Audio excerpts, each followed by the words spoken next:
and a 5-stick box of freaking Slim Jims. Let's crank it up, white people, yeah!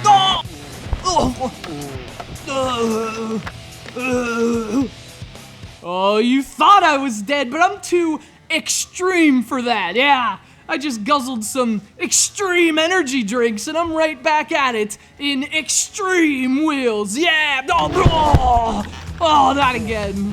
What an extreme death.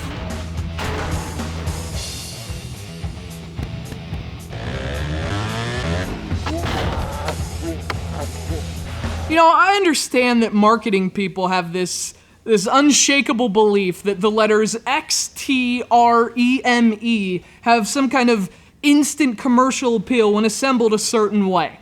That's what they seem to think, at least as it pertains to young Caucasian males who pretend their local Walmart parking lot is a venue for the X Games. Here's my question though, does that even work? I mean, does slapping a poorly spelled extreme on a product actually make it reach that intended audience? And more importantly, does it in fact make that product extreme?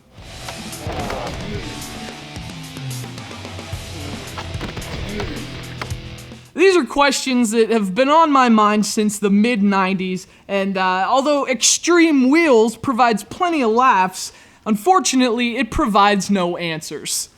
Nonetheless, Xtreme Wheels is an iOS title from the mobile developer Bravo Games. This is a stunt racing game in which the objective is to reach the flag as quickly and as stylishly as possible, preferably in one piece, and still alive.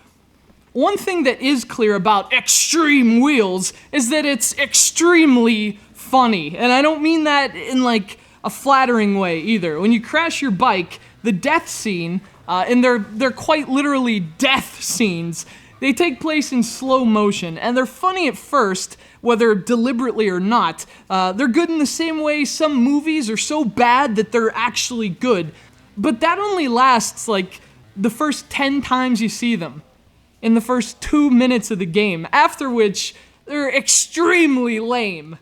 Yeah, that's a real thing that actually happened. I honestly, how could I even make this stuff up? The game is also extremely tricky, both in terms of having, bike tricks and having a surprisingly steep level of challenge. If you can imagine Excitebike taking place on tracks that have a bunch of explosives on them, that's what Xtreme Wheels is like. A mistake almost always means death, even if you just fall over. I guess this bike doesn't come with a freaking kickstand.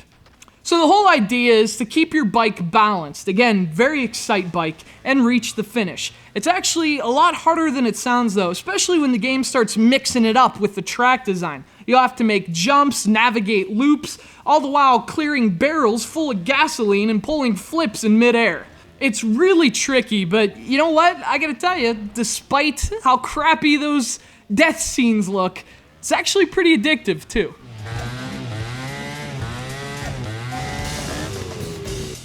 And the complexity of the tracks picks up pretty quickly, although it kind of has to. The game's 25 courses are spread out over just 5 different levels. And I also really hate the name, but for $3.99, this is a decent little stunt racer. It could be frustrating as hell, but if you can master it, there's a little bit of fun to be had and a lot of deaths to be deathed in Xtreme Wheels.